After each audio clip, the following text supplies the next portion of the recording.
asked a question. What industry are you in now? And if you can just type in, may it be HR, maybe it be paramedics, may it be L&D, it can be pretty much anything.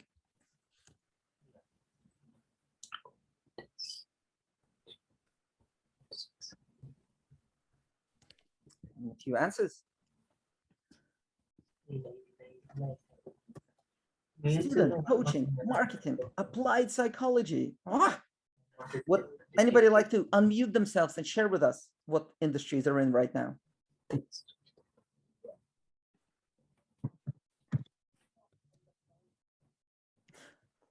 Hi, I'm sorry. Could you tell me the code again? 9086? Of course, it's just right here across the top. Thanks for asking.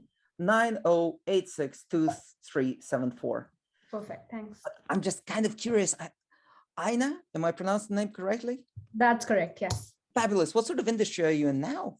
I am in food distribution. So Choco is a food distribution company, but I'm a talent coordinator, as I said, and I'm working everything related to candidate experience, and it has parallels also with employer branding and yeah, like a bit of coordination. So it's a lot to do with candidate experience.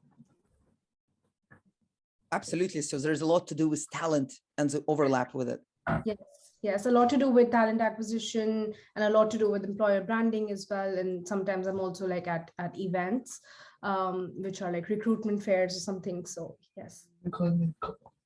Absolutely. So we can see a lot of diversity here, from work coaching to healthcare to already in psychologists to even dentistry. Any dentists on the call? Just really curious. No, ex-dental nurse. Ex-dental nurse. Apologies, yeah. I was making assumptions. Right. So ex-dental nurse. So what sort of things from dentistry brings you to Oxide? Just wanted to get away from it, basically. Getting away from stuff is a very good motivation. From dentistry, yeah. I'm in career shifting, so I want to get away from dentistry and get into occupational psychology. But what is excellent? Because as the wonderful Esther Perel says, behind every complaint lies a wish. Exactly. You need a push and a pull factor. Absolutely. So hopefully the pull factor of curiosity of psychology will be good enough. Simon. Terribly sorry, Nikita, if you don't mind me jumping in. We're getting a bit of background noise, so if anyone is on the call that's not speaking, if you wouldn't mind terribly muting yourself, that way we can hear people a bit better. Thank you very much. Sorry, back to you. How emotionally intelligent of you. Thank you so much. So perfect teamwork. And Simon, what's standing out for you? For me, well, you already touched upon it, Nikita, the sheer diversity of what we see here. Of course, there's a lot of people in business psychology, coaching, well-being.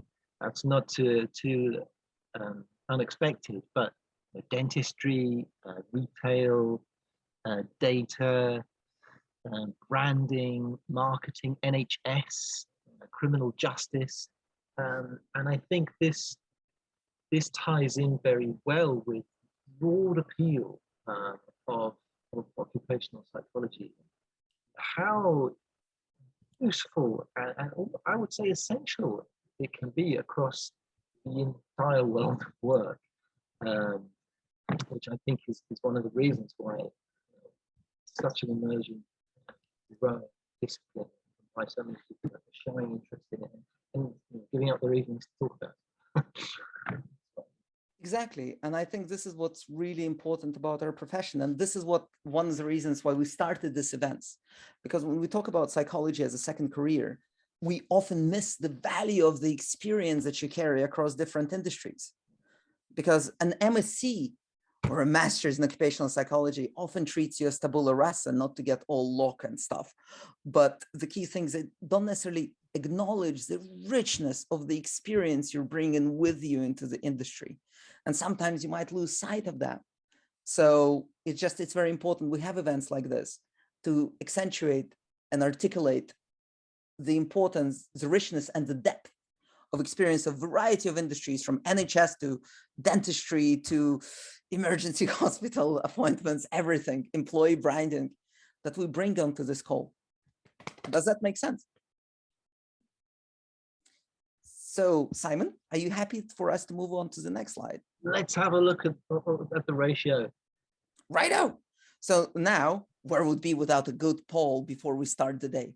So, or evening, if you can tap, are you already working in the OXPSYCH industry? Are you currently attempting to change, thinking of changing, or option 4, which I forgot to fill out?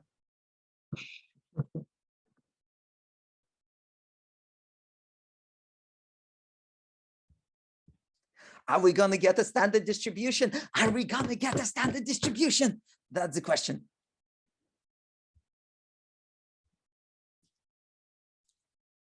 And looks like we are.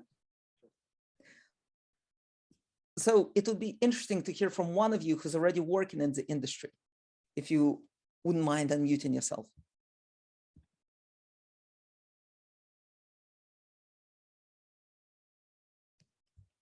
Can you tell us a little bit about yourselves?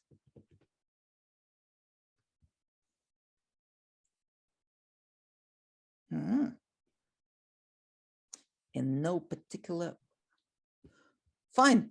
In that case, I'll tell about myself. Narcissism. Yes. I waited for 15 seconds, so it's okay.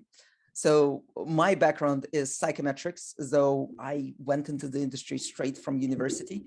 So for good and the bad. And to be honest, I couldn't recommend occupational psychology highly enough, because you work with so many different people, you work with so many different industries, tools, and you try to leverage the goodness of psychology for the benefit of individuals in a corporate environment, which is quite a challenge sometimes. Now, could we hear from somebody who's currently in the process of changing to OXPSYCH? If you can introduce yourself. Hi, my name's Sarah. I haven't got my video on, so I apologise because I look shocking at the moment. I am really interested to hear about people's views, but essentially I am trying to transition from the legal profession into organisational psychology, which is the master's I completed in 2020. And I feel really stuck. And I've reached out to Nikita before, and I'm really trying hard on LinkedIn. But essentially, it's that piece of, you know, you've got no contacts in, well, you know, you start off with sort of contacts from the profession you're in now, and you've got to start right from scratch. And partly my problem is working out exactly which role I want to apply for, because as we've just established, it's such a vast area. It encompasses so many different things. And whilst I've been trying to do bits and pieces of other work alongside my day job, which is working in sort of legal editorial work, I'm really struggling to work out where which jobs I'm capable of applying for, and exactly which area I want to go into.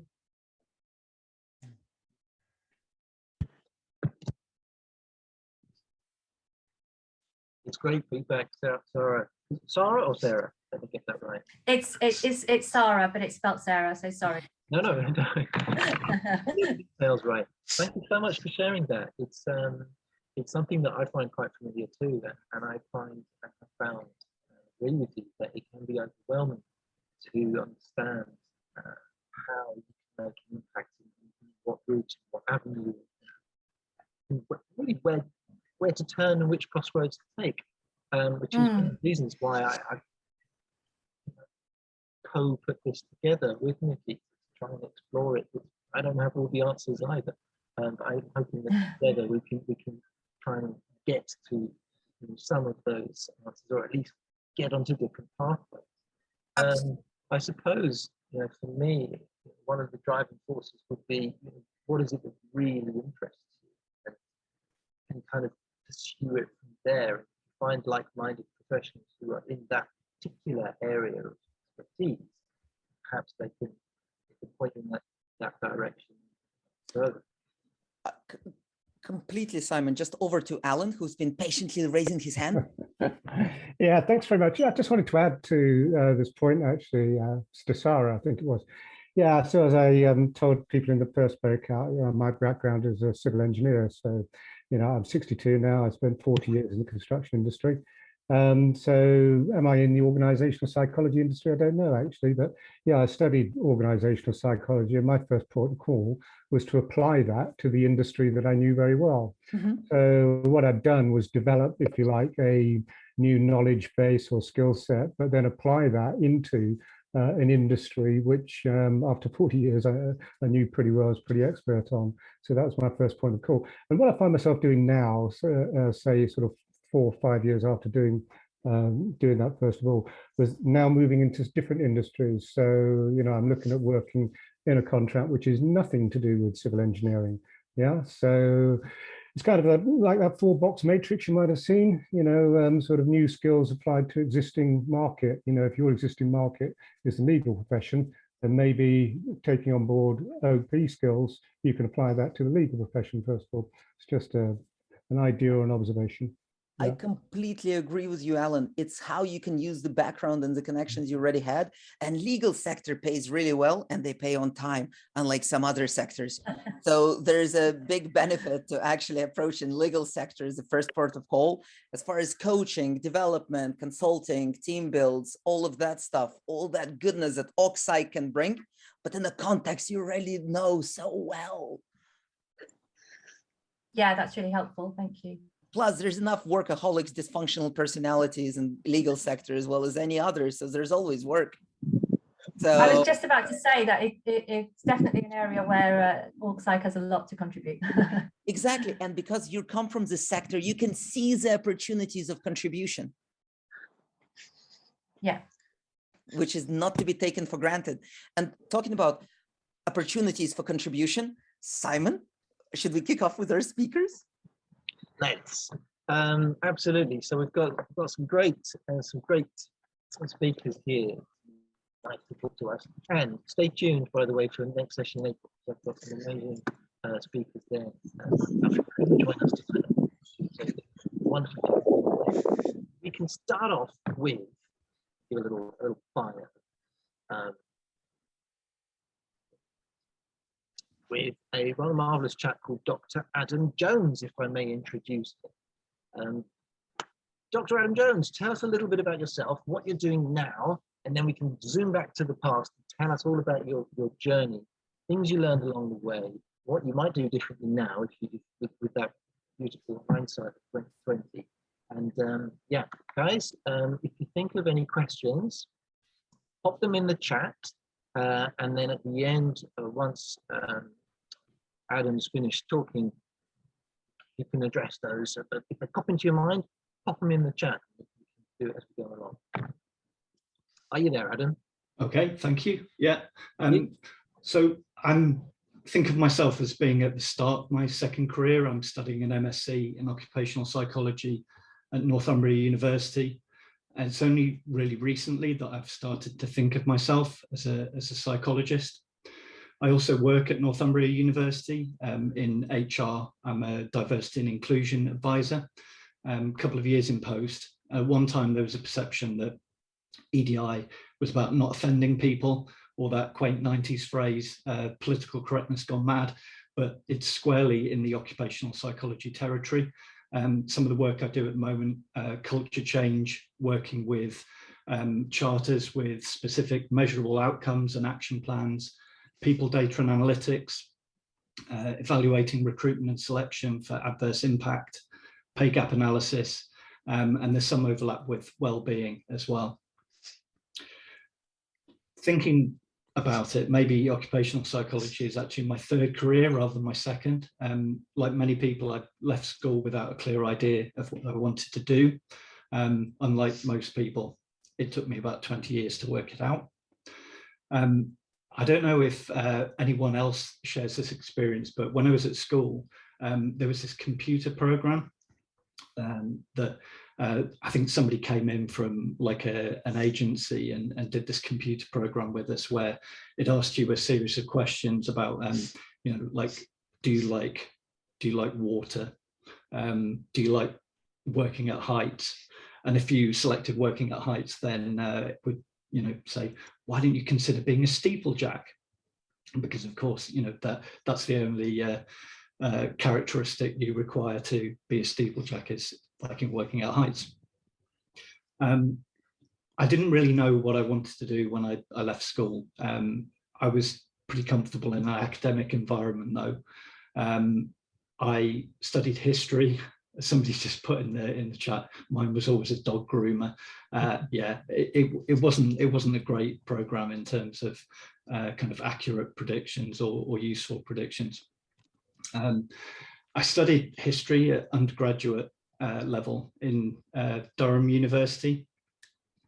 That was a strange experience. I was a care leaver. I was in foster care at the time when I went to university, and Durham University, those of you who don't know, who were perhaps from other countries, it's very kind of traditional, quite Hogwartsy. I didn't really fit in there. After that, I did a master's in film at Newcastle University, and then I went on to do a PhD in psychoanalytic film theory.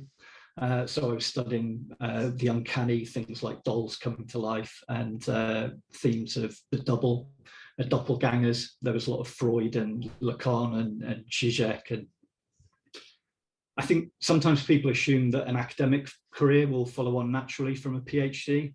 But if you Google, do most PhDs work in academia, you'll see that the majority don't. It's probably about 70-30. 70% who don't, and I have really high openness to experience, but I really don't cope well with job insecurity.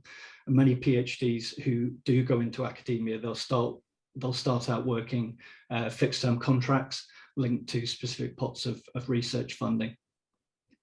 So while I was studying, I was working full-time as an HR administrator for a while.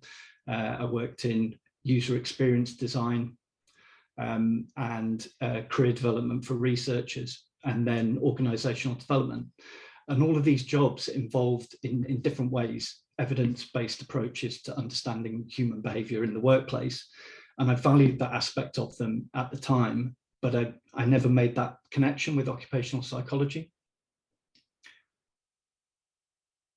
Rewinding a few years before that, while I was an undergrad and for a few years after graduating, I was working various agency roles, part-time jobs. A lot of these jobs were now what I now think of as bad work. And two experiences that really stick in my memory are symbolic of this. At one job where, we were doing, it was largely data entry. He'd bring a 2-litre bottle of Coke into work every day. And every day he'd drink this bottle of Coke, and one day he offered me some, and it was at least a third vodka. But he turned up every day for work, and nobody said anything.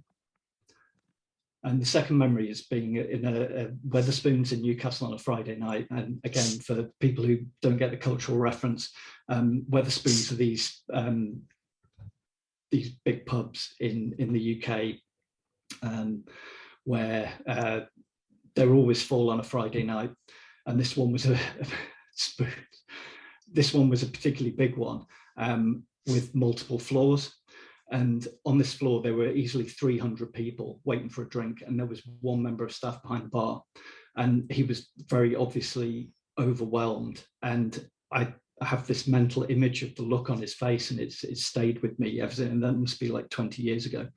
And from time to time, I think about those two people and those memories.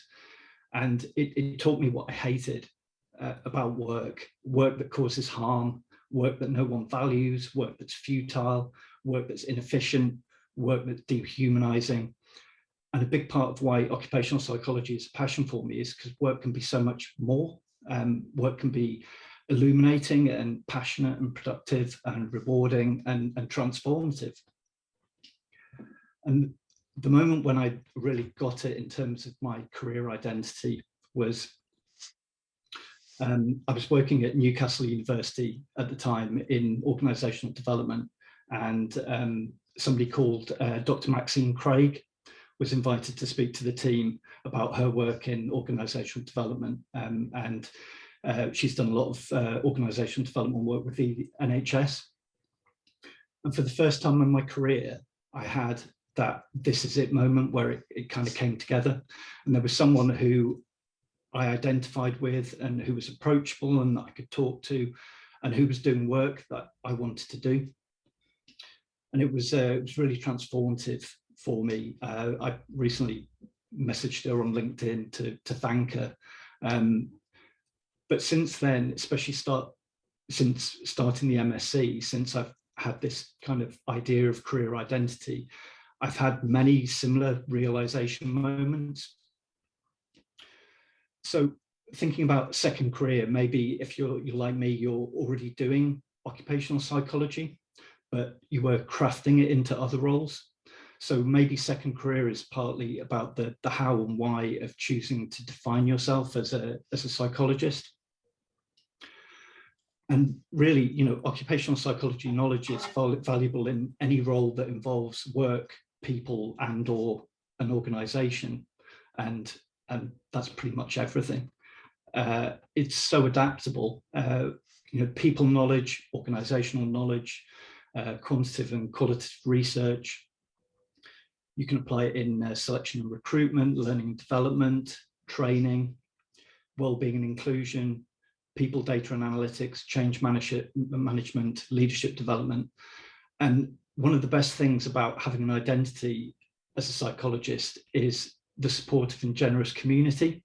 And particular thanks to Nikita and Simon for inviting me and for putting these kind of sessions on, because it really has been you know, incredibly useful and helpful to me in giving me a sense of identity and kind of purpose in my career. So what do I think are some of the obstacles? Not having a career identity, I think it's then easy to miss those realization moments and those opportunities. Thinking that a job is the same as a career. After I graduated, I applied to a lot of graduate schemes, and really it was a substitute for having that career vision and thinking about what my career might look like in the future. Something that's been an obstacle for me in the past has been a lack of confidence in my employability. And you know, that's going back to I think my fear of not having that job security. And another obstacle, I think, is looking for the perfect fit. If you're looking for the job that says occupational psychologist wanted, there aren't that many of those, but there are lots. And I'm sure many of you will have seen the hashtag psych talent on LinkedIn. There are lots of roles where occupational psychology is really valuable. So to sum up, I keep returning to this idea of career identity and how valuable it is in knowing where to look for these opportunities and where to look for support, and to have that sense of purpose. But I'm also really conscious of how diverse the range of people's experiences are. So I'm really interested to hear about other people's experiences of starting out in second careers. It would be remiss of me not to mention one of my lecturers, her PhD study was on career identity for occupational psychologists. And if I may, I'll put a link to a paper that she wrote with other members of the occupational psychology department at Northumbria in the chat, because I think it's probably quite relevant to some of the things that certainly I've mentioned and that other people will touch on later today. Thank you.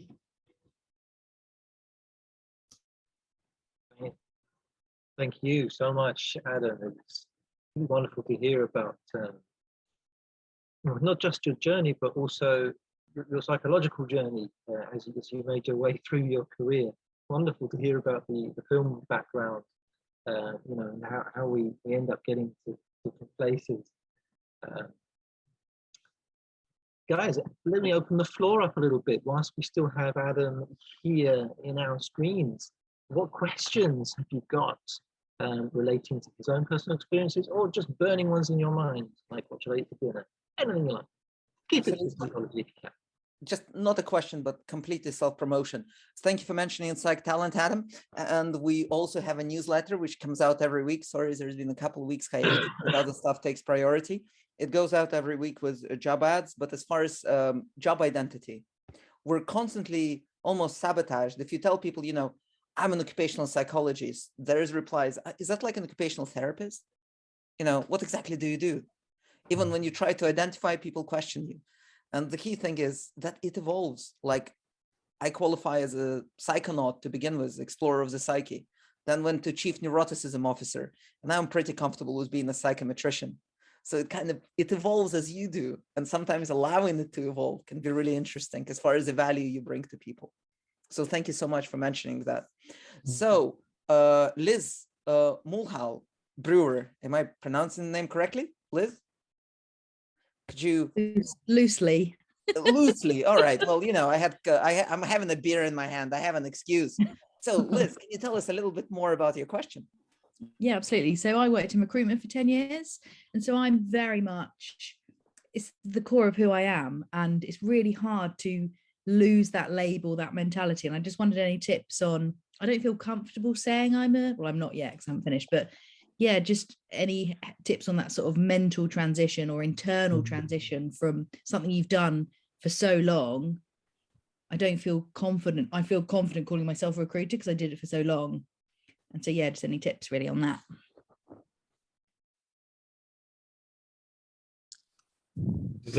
That's a question for me. Yeah. Yeah.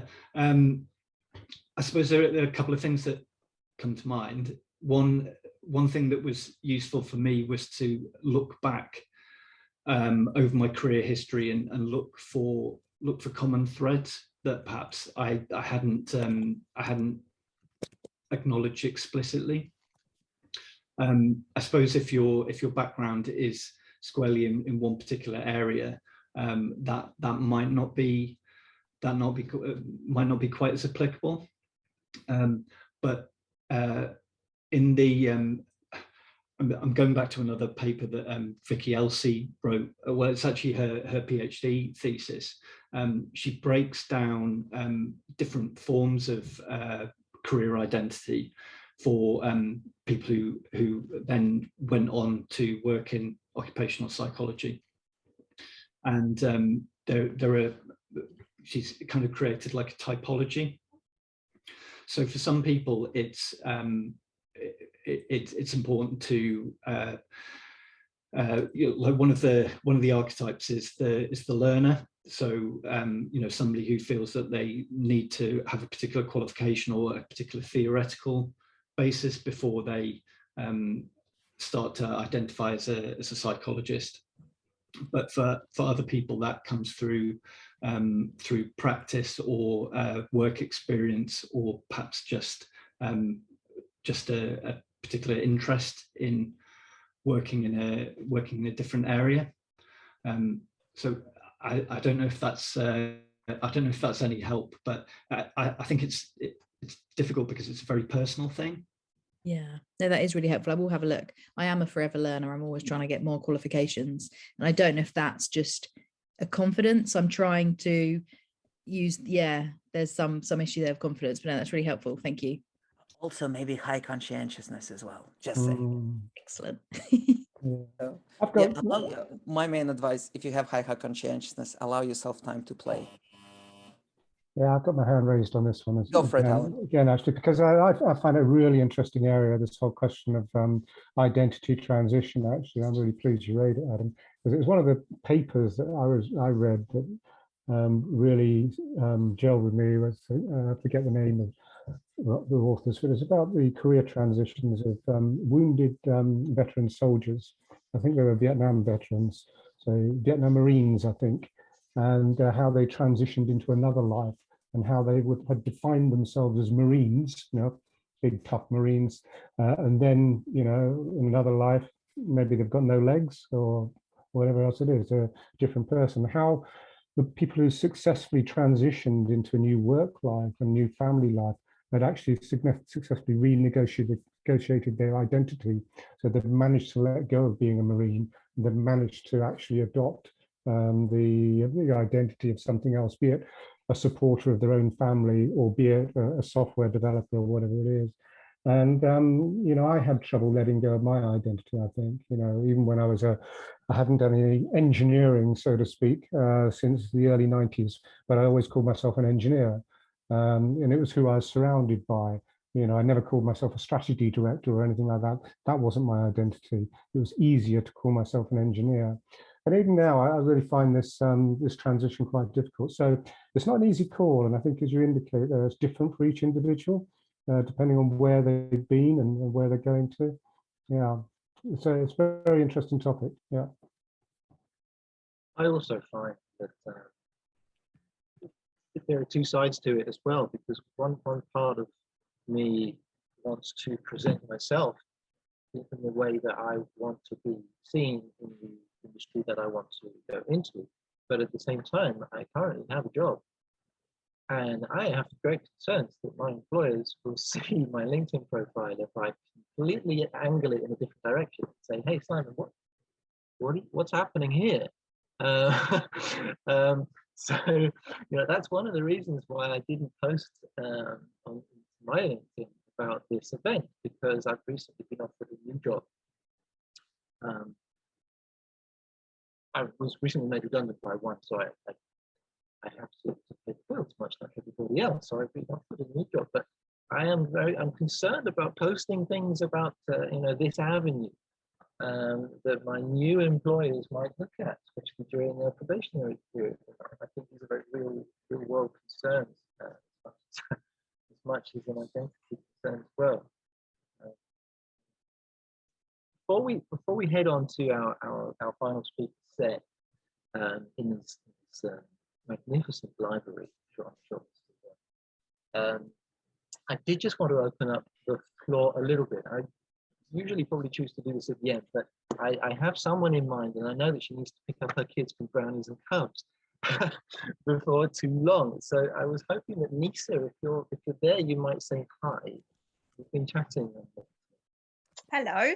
Hi. Hi, everyone. To hear about your own personal journey, what you're doing now, you know, what you're wanting to do, where you're looking to end up, and how you've been influenced along the way. Well, can I just say, my journey has not been anywhere near as colourful as Adam's, so thank you for asking me to speak after him. Well, you say that from your own perspective, but I think from others, it wouldn't be that. It wouldn't be that way. And I know that you're a serving Met police officer, and I think that with that comes a multitude of colour, as you put it. Yeah, so I'm a police officer. I have been for the last 16 years now. And I can honestly say there is nothing more exciting than going to a 999 call and not knowing what is at the end of that. I worked out of Peckham, if anyone is London based, for about 7 or 8 years. And for anyone that does know it, will know just how colourful it is, and there is never ever a dull moment. I think the highlight of my career will always be getting a call for a GBH. That wasn't a highlight, but we got a call, we were going to a GBH, and it turned out that actually what we ended up doing was delivering a baby. So, you know, I never ever imagined, that I would be doing that, but I think, we did. So yeah, there never is a dull moment. And there's just so much variety. You know, we've got so many units and departments within the organisation that, you know, you can just try your hand at so many different things. I did an undergraduate degree in psychology, and I'll show my age, and I think I graduated about 18 years ago.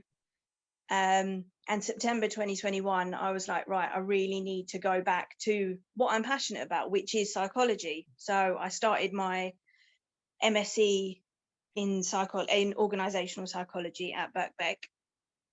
And I think the motivation for that was having been in the organisation for as long as I have. You know, you see the effects, that daily trauma and just the things that police officers have to see and deal with daily, like the toll it takes on us, on colleagues and everybody. So, you know, I work with someone at the moment who is still going through counselling because he was one of the first officers on scene for the London Bridge attack.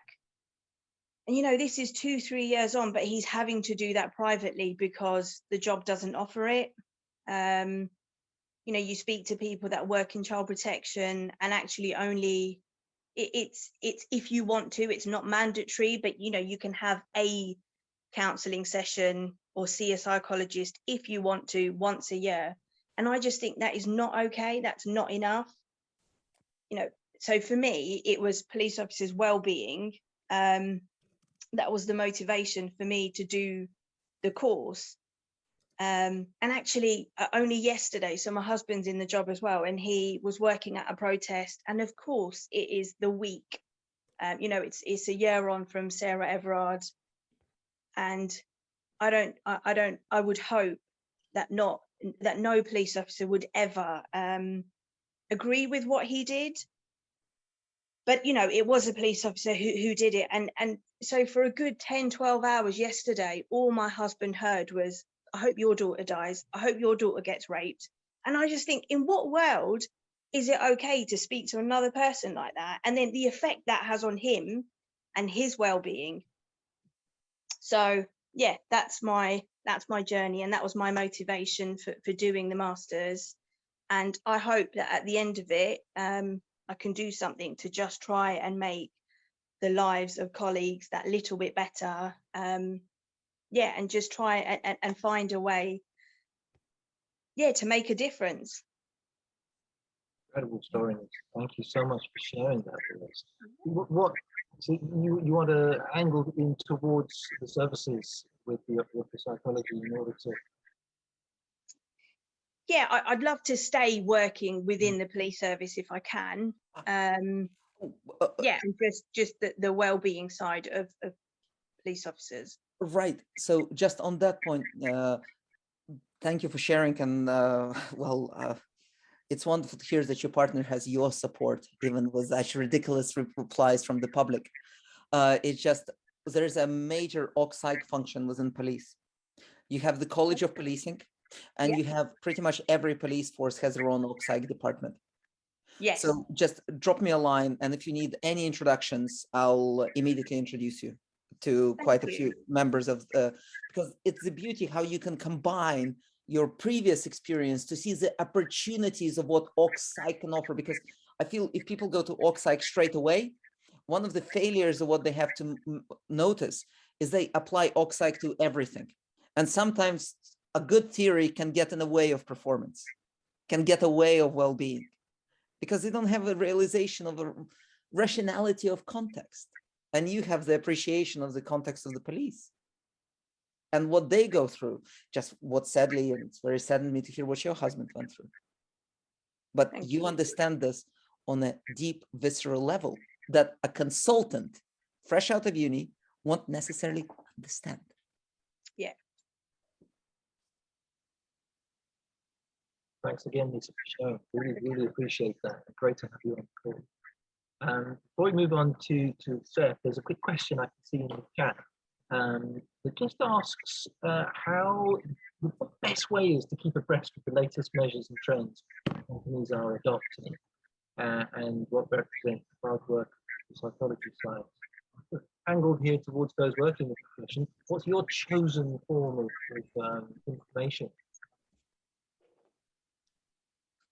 I was going to reply to this in the chat. I think LinkedIn is great for this. You follow the right kind of posters on LinkedIn or companies that do value occupational psychology and kind of posting about it. Psychology at Work blog, of course, as well. I find LinkedIn really useful for understanding kind of, developing trends and seeing where there might be opportunities. Great. So I also came across the Society of Industrial and Organizational Psychology. So if there are any more platforms or clubs or communities like these, I am already a part of Psychology at Work, and it's really helpful. I was also a part of the mentor-mentee program, which was also helpful. So that's also my idea. If you have any other societies in mind, or if you can, I'm not yet a part of SIOP, but I am thinking of, so would it be helpful? That's an excellent question. My main thing is, next time you have trouble sleeping and your frontal cortex is too tired to stop you and curiosity is still there, geek out on LinkedIn. Think of the geekiest thing you're interested in and find somebody who made it into a profession, like well-being of firefighters in Wales. And you'll find somebody who has a consultancy in it, and you can connect with them. And it's like, I find this fascinating. Can we have a chat? And people love to talk about themselves. And another key thing, Google Scholar. So search for whatever you fancy. Like I like to search for big five personality, insert anything. And then what's beautiful is you can find those people on LinkedIn and you can have chats with them. You have immediate global access to every practitioner pretty much in the world. Right. And through LinkedIn, Zoom, and other stuff, you can connect with specialists. And this is one of the key things that I kind of learned in the beautiful world of psychology in general. You don't need to be the expert. You need to know people who are smarter and more expert in the field than you. So I work with educational psychologists who understand neurodiversity much better. I work with clinical who understand burnout much better. And the fact is we can connect with so many. Yeah, that's the beauty. You can actually, you get to reconstruct based on your, foundation of organizational psychology, and keep reconstructing it as you go on. And that's really something very fascinating I find about this field. Exactly. Just with time, you realize an MSc in OcPsych is the worst thing you can take to get more direction in life. But it's a brilliant toolkit to navigate the world of psychology in an occupational setting. Right, right. Great. Thank you. Thank you so Perfect. much. So before my narcissism hijacks this event, Simon, over to you. Yes, with no further ado, let me introduce our second guest speaker of the night, still residing in this lively Sunday. Seth De Grow, please introduce yourself and what you're up to now, and then give us a rundown. Thanks, Simon. So I think really my presentation will have three parts to it. The first is where I am right now. The second is how I got here. And the third would be any kind of points that I would share with you in terms of insights might be helpful in actually building up your career in this space. So I am currently a director at Deloitte and their human capital practice. My base is actually in Shanghai. I've spent the last 6 years in Asia. So 3 years in Hong Kong, 3 years in Shanghai. I'm currently in London because I can't return to China, so I'm in the process actually of repatriating to London at the moment, which was a bit unplanned, but we're rolling with it. In terms of the work that I do, I focus on leadership services. So that's pretty much everything that has to do with leaders. I describe it as helping leaders to deal with their messy, complex problems. So the more ambiguous, the more chaotic, the more spaghetti against the wall, the more interesting I find it. So I'm not one to, and I'll put my hand up and say my weakness is I am not good at doing swim lanes nor 2x2s or the typical consulting stuff. I help individuals actually work through their problems, and they typically are senior leaders. One part of my role actually covers inclusive leadership. So I've done quite a lot of things within inclusion and diversity. A lot of the projects actually do cover either regional or global focus. So I've been doing quite a lot of work with senior leaders within different organizations, including Deloitte. So I've done a fair amount of coaching with our leaders there. Overall, really passionate about coaching. And I think that's, one of the things that can be a very, very enjoyable thing. The question is, how did I get here? Well, I've actually about 10 years ago decided to quit my job after doing a portfolio career, doing a fair amount of work in leadership as a leader of teams. And then moved into actually deciding to quit my job and do psychology. So I did a an undergraduate degree, a MSc in psychology as a conversion course, and then got into occupational psychology immediately after. One of the things that was important for me, or what brought me to it actually, was the fact that as I was managing my teams, I was reading a lot of books on psychology and how to address my own problems. So one of my kind of mission statements is to help leaders make better mistakes than I did. And that's really kind of a big motivator for me. I also consciously chose to get into occupational psychology as opposed to counseling or other kind of areas of psychology, because I wanted to help the most number of people with the actions and efforts that I put forward. So that basically meant if I work with a senior leader, I can affect the lives of thousands, if not hundreds of thousands of people, and how they experience things. So that's been, I think, quite gratifying for me. The light bulb moment for me to get into psychology, I was reading the book Mindset by Carol Dweck. So Theory of Intelligence, 1988. She's quite interesting in her work. It is more educational focused, but it really did help me to kind of realize that I've been self-limiting in what I was doing, and I was working below my potential. So that combined with all the previous reading and self-education I had in terms of trying to work through my own problems got me into doing the psychology. I had a plan prior to going into it. I was very conscious and mindful about the fact that education is not a destination, but a pathway to something. So for me, I was very, very clear about what I was working towards, which was I wanted to work in consulting. I started out thinking that I wanted to work for McKinsey, but as I kind of progressed and did what I did, I realized that actually working for more of a talent consultancy made a lot more sense for me than working for a strategy house. Within the second semester of my first psychology degree, I got an internship with Connexa IBM. And this was something that I would recommend to everyone: get experience in whatever it is that you want to do. So in terms of process, think about what is the thing that you are gravitating towards and why. And then from there, think about what you can do to actually support it. So for me, I was not entirely sure, but I knew that I wanted to work in consulting and wanted the varied nature of work. I've been driven by my curiosity for a very long time.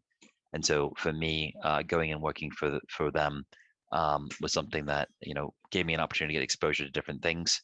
I did work as an intern at the age of 35, which was quite interesting, although it was a bit of a paid internship, but I kind of bite the bullet. And after about 4 months of working with them, they said to me, if I wanted to set up my own consultancy, they would send me work. I could work as a subcontractor. So that's what I did.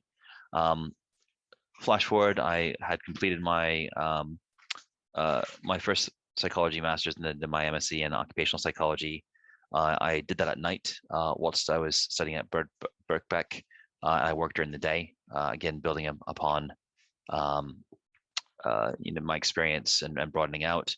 Was able and very fortunate to work with the likes of Capita, HANA, TMP Worldwide, and my own direct clients. Flash forward a little bit of time, I moved over to Asia. I've been there for the last 6 years, and that's when I started working for Korn Ferry. Was with them for a year and got poached and moved over to Deloitte, where I've been for the last basically 5 years. So overall, the pathway accelerated towards the end.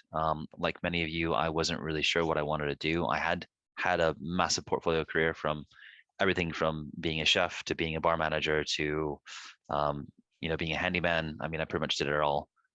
Just was not really sure what worked. My wife's in the background, adding to my job description as of being an amazing husband. But anyway, in terms of jobs overall and pathway, I think for me it was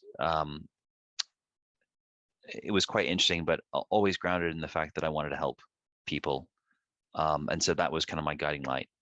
And I kind of liken it to, you're pointing at the moon and you're focused on the moon, not your finger. If you put too much effort and emphasis on labels or what your job title is or any of those things, then you're not working towards a greater purpose. I'm a big proponent of working towards a greater purpose. So why do you do what you do? What impact can you have through your career on the world, right? When you can answer those questions, then I think that will help you enormously in terms of making some decisions. So if you're on the fence, have that as your guiding light, and that will be very, very helpful. Another, I think, couple other things I would mention, making sure that you build out your network. That's incredibly important.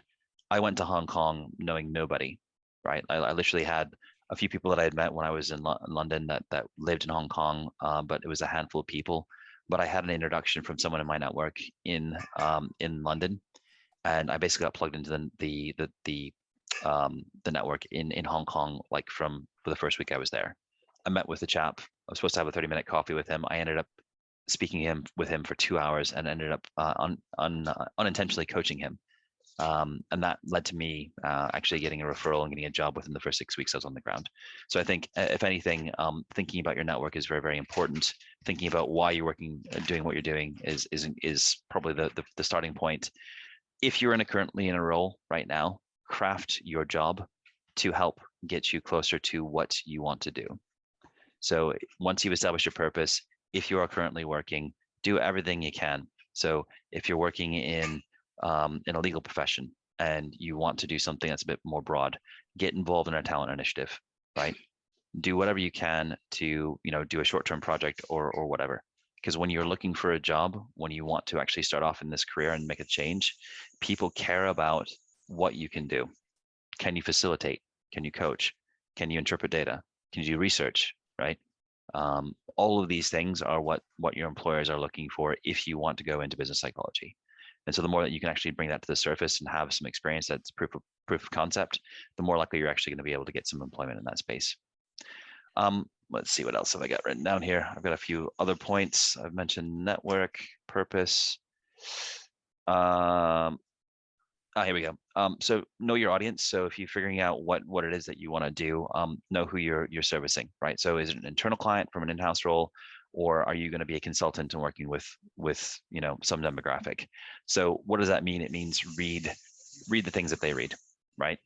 Don't read journal articles, read HBR, right? Or don't exclusively read journal articles, read HBR. Read the popular books in business, right? So I have a whole long list of books that I've read, and I use this as recommendations in my coaching. It's almost like a physician giving a prescription, right?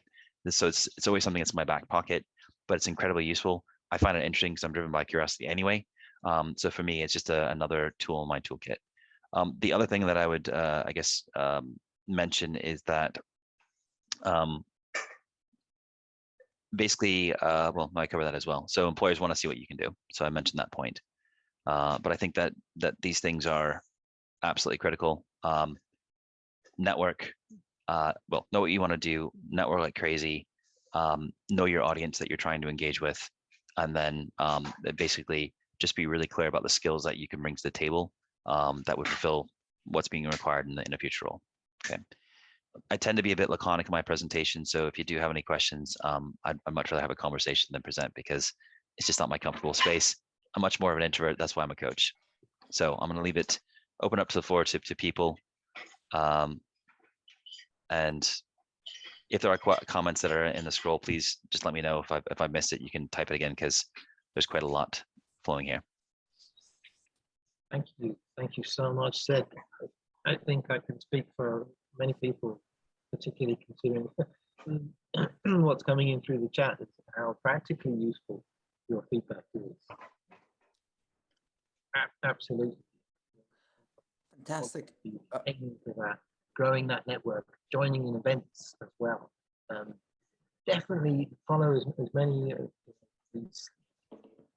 each other in LinkedIn, and try and get into conferences and events and be part of things that are happening.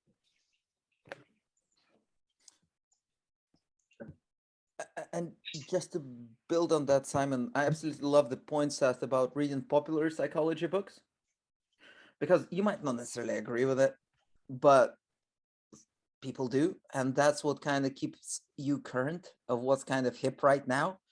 It probably won't be hip in 6 to 12 months time. At least you kind of know what you're hoping for. And it's in the, what is it? People don't understand the most useful constructs. They understand the constructs they can understand. So it's also the level you can pitch and communicate scientific constructs. We put so much kind of importance on evidence-based practice, and yes, it's important, but it's useless if you can't communicate.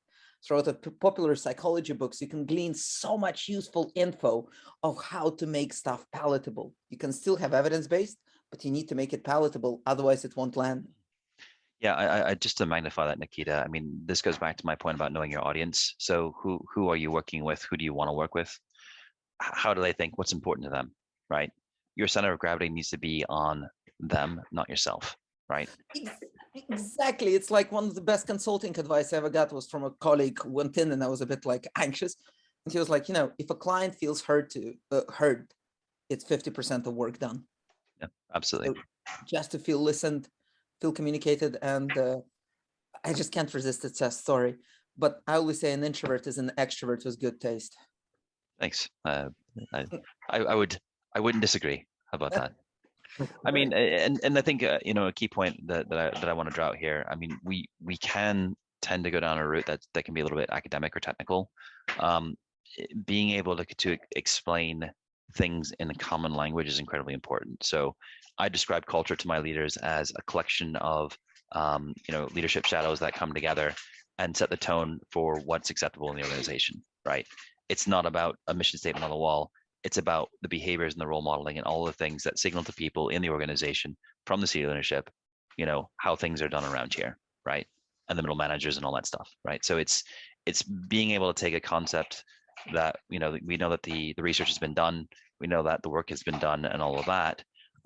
Nobody cares about R squared in the business context, right? They really don't. And you will very, very, very rarely make any kind of reference to any research unless it's, maybe Schmidt et al. Or Hunter and Schmidt or Hunter and Hunter, if you're doing assessment work, but that's just like one footnote and that's it. One comment about reading: if you are quite keen to work in the business world and you want to know what's the kind of current thought, go to any of the larger consultancies and see what they put out for thought leadership. So Deloitte puts out a human capital trends report. They've been doing it for 11 years now. You can kind of see what they see as is in the zeitgeist, what's important to people. That's going to give you a bit more help directionally. All right, I've been yammering away a lot. Who in the audience hasn't said anything would like to ask a question? And I'm very happy to go Socratic on this, so I will call someone out.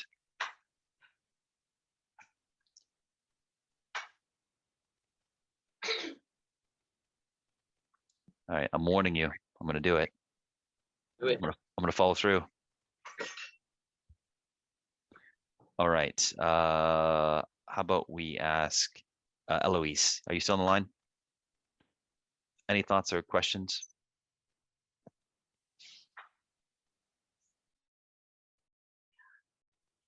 You can say no, and that will be perfectly acceptable. I'll jump in. I'll be a Emma. volunteer. Very nice. I think from both speakers, yourself and Adam, what really came to me was the career identity, and that's really what I'm struggling with at the minute. I was a teacher, primary school teacher, and I'm now working in a graduate role, having done my master's. And I think what you were saying about look for that end point, what is it that is inspiring me? What inspired me to do the master's in the first place? What am I looking to get out of it? If I'm envisioning my career in the future and I'm seeing myself working, what is it that I'm seeing? What is it that's exciting me? And use that to try and decide, because I'm still unsure really of my direction. So that was actually really, really insightful. I think I got lost. I think I'm getting lost a little bit in my work and not thinking about kind of what I really want out of it. Pick your destination and work backwards. I mean, I couldn't put it more plainly, right? And this is what you do. If I'm coaching someone, right, we talk about current state, future state, and how you bridge the gap, right? It's as simple as that. So I would say don't get hung up with where you are. Think about where you want to be, and then work backwards. What's required in that future state? That's going to be simplifying a lot of things, because over-analysis is a very, very common thing when it comes to career changers. So the more that you can actually say, you know what, I've got a direction of travel and I'm going to take the first steps to getting towards that, Emma, you'll have a snowball effect. Yeah, I've got to keep that in mind. And I guess, Seth, that even on that journey, you may find different inspirations as you go. Your path may diverge in different ways, but that's okay too, because you can then choose, at that point, maybe you change as you go. I would say, one thing that also might be helpful for everyone is there are many resources at your disposal that you can read, that you can harvest, right? But time isn't one of them. So we all have a finite amount of time. We can always make more money. We can always gain more experience, right? With the time that we have, I suppose. We can always work longer hours, but ultimately, the time that you dedicate to that greater purpose that you're trying to achieve, the more you're going to find that the effort's meaningful, and the more, I guess, motivation. Motivation is not even the right word. Inertia, I think, is probably a better word that you're going to develop.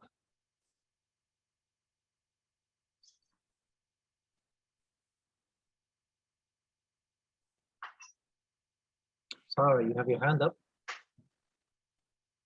Hi, I do again. Sorry. I just wanted Don't apologize. I'm clearly not an introvert.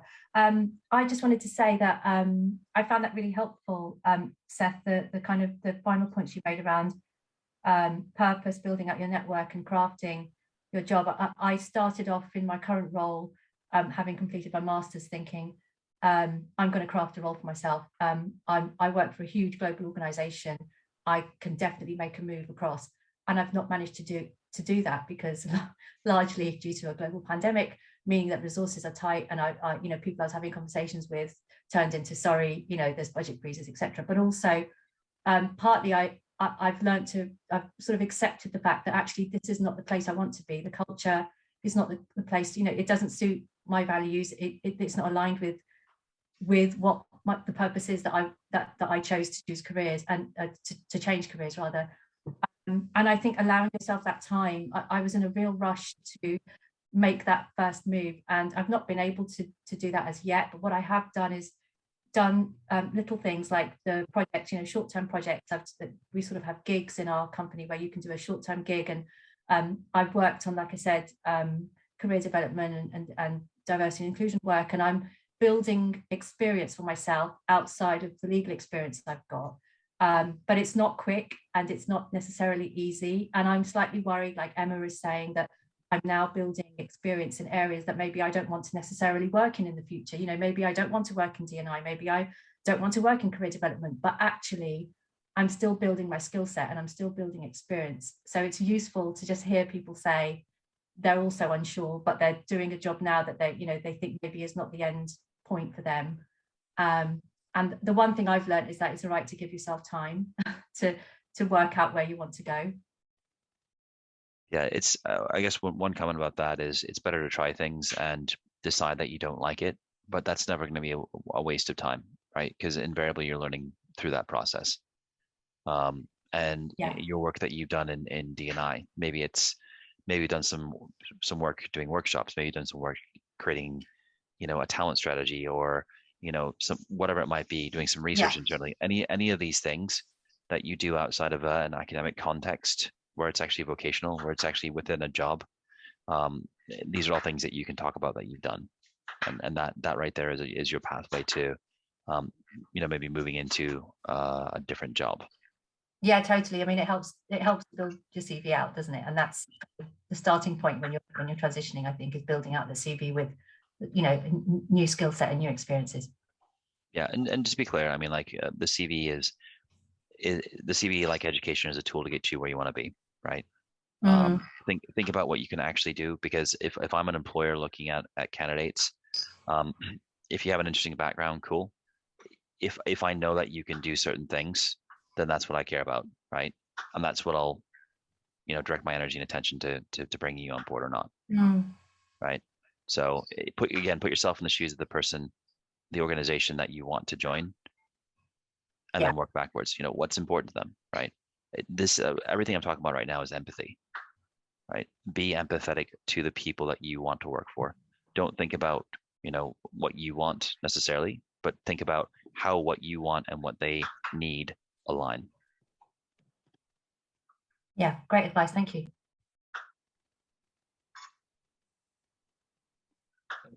Anina, I think you might have had something you want to say, or no? I am nodding in agreement to what you just said. It's totally resonating, because this morning I was also looking at like prospective companies which are doing something similar to what I would like to kind of be in some years down the line. And this morning itself, like I had this moment, exactly what you just iterated, and I couldn't help but nod in agreement. Great. Excellent, good people. So, Simon? Yes, well, but before we all sign off and go and have that well-earned cold drink or whatever it may be at dinner, I've just popped into the chat section, session number 2. Please sign up. Click it right now. Head over to Eventbrite, because we can continue the conversation. Great, thanks, dear. Continue the conversation. Get in touch with me. My LinkedIn's in this chat. Just copy it all and paste it in the Word if it's easier for you. But I'm in there. Get in touch with me. Give me some feedback. Positive, negative, constructive.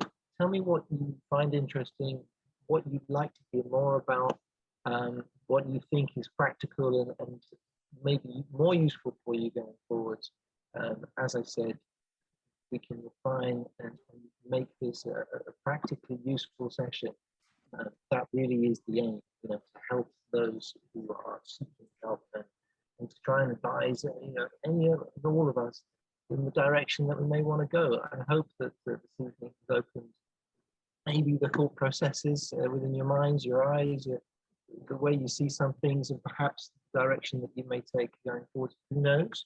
But it's been a real pleasure to be here and speak with everyone. Thank you so much to the guest speakers that we've had tonight, Seth. Wonderfully useful.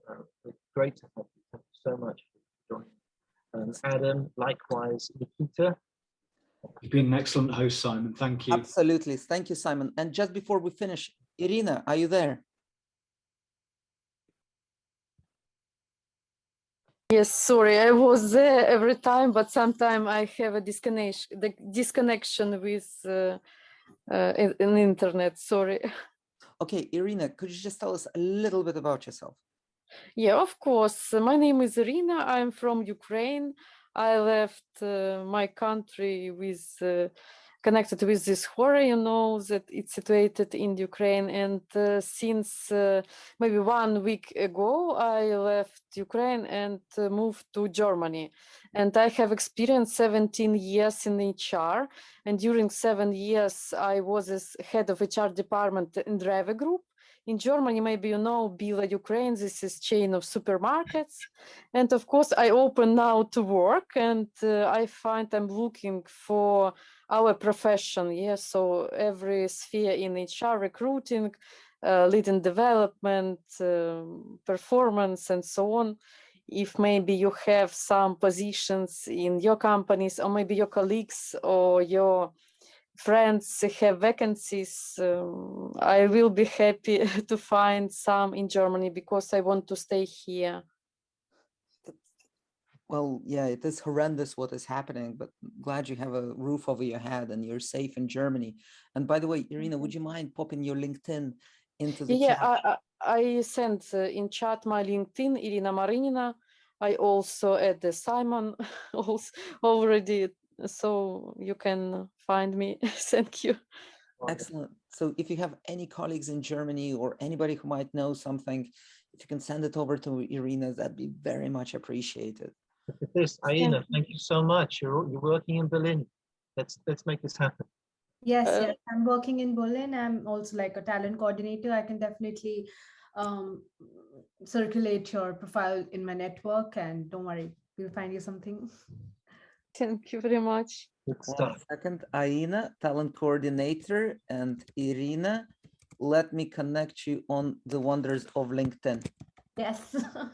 I also added you, Irina, yes, and yes, yeah, we can take it forward.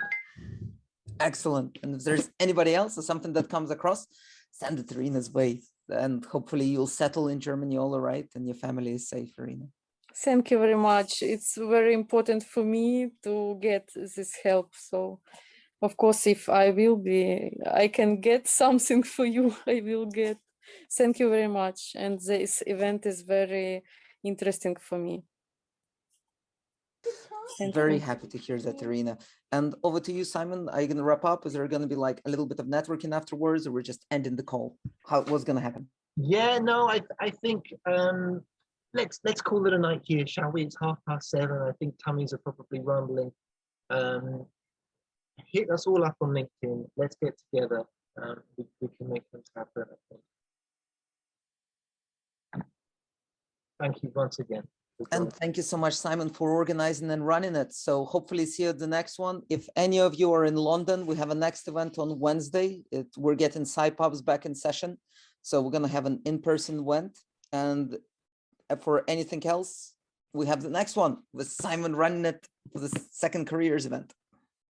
See you there. Thank you, Simon. And thank you, Simon. speakers. Thank you, Good night, everyone. speakers and everybody Thanks, who everyone. participated. Speak soon. Bye. Thank you. Bye.